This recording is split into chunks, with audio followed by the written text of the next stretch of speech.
You see Tony earlier? He walked in spouting off about how the underdogs were a guaranteed lock. I thought he'd lost his mind. Then he actually won. Not even a fist pump. Just nodded to himself like he was clocking out for the day. Yeah, he barely cracked a smile. Honestly, Wednesday wins always hit different. Feels like getting some secret bonus just for showing up when everyone else is sleepwalking through the week. Seriously, most folks just grumble about the weather and check their slips. But did you notice that one guy who came in about half an hour ago? I don't think I've ever seen him in here before. You mean the guy with the blue scarf? He just asked for a cup of water, didn't even glance at the board, sat down with that glass, and hasn't moved since. Right? He didn't pretend to be into the odds.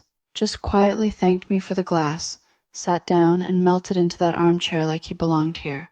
No fuss, no noise. It's kind of peaceful, actually. Maybe he just wanted to be around people without needing to do anything else. There's something almost reassuring about that. Most days were a parade of tickets and chatter. Today it feels like, I don't know, calm. He's just sitting there, not staring at his phone, not watching the screens. Just taking in the room. It's almost like the shop became an accidental library or something. Yeah, makes you wonder how many spots like this exist, hidden in plain sight. Maybe for him, this is better than winning big.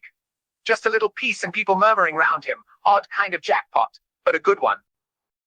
I'm starting to think that guy wasn't just sipping water, Finn. He was communing with the spirit of hydration. I've seen monks look less peaceful on silent retreat. Yeah, seriously. 2 hours, and he's just babysitting an ice cube. Meanwhile, I get anxious if my coffee drops below boiling. What kind of wizardry is that? Maybe he's got a secret deal with the fridge gods.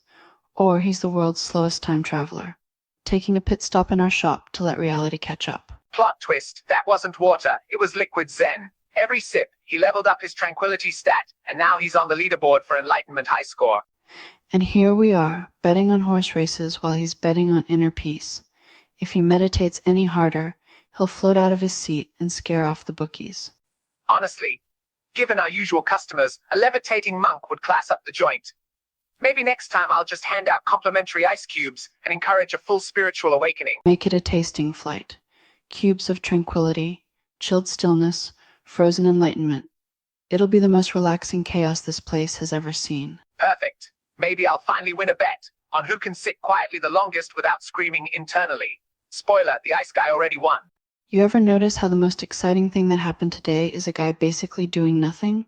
He sat there so still, I started thinking he was a new Buddha statue we accidentally ordered. Yeah, but unlike a Buddha statue, at least he blinked every 10 minutes. I swear, Lila, the only action this guy took was daring that ice to melt. 2 hours and not even a sweat bead. Meanwhile, my soda turned into soup. I watched him sip that water like it was $1,000 bottle of Italian white. Swirl, sniff, dramatic pause. I kept expecting him to say, subtle notes of city tap. Or give us a Yelp review. 5 stars, water was transcendent. Slight bouquet of chlorine with a finish of existential crisis. Forget betting. This guy's risking it all on hydration. He looked more peaceful in here than anyone I've seen at yoga. Like he found enlightenment next to the scratch-off dispenser and a broken Neil Odd screen. Honestly, this place is about as calming as a hornet in a blender, so if he found Zen in here, he must be on the Dalai Lama's fast track. I was half expecting him to levitate off that stool. Or at least bet on horse number 7 achieving nirvana. Next time I'm charging for the water. That's gotta be the secret. $4 a glass of tranquility, ice chips extra. Forget betting slips, we'll just sell meditative water and call it spiritual sports hydration. Right, wanna bet shop, home of the eternal chill tagline. If our odds don't freeze you in your tracks, our water will. I like it, Lila. New business model, less gambling, more enlightenment. Wonder if that's tax deductible.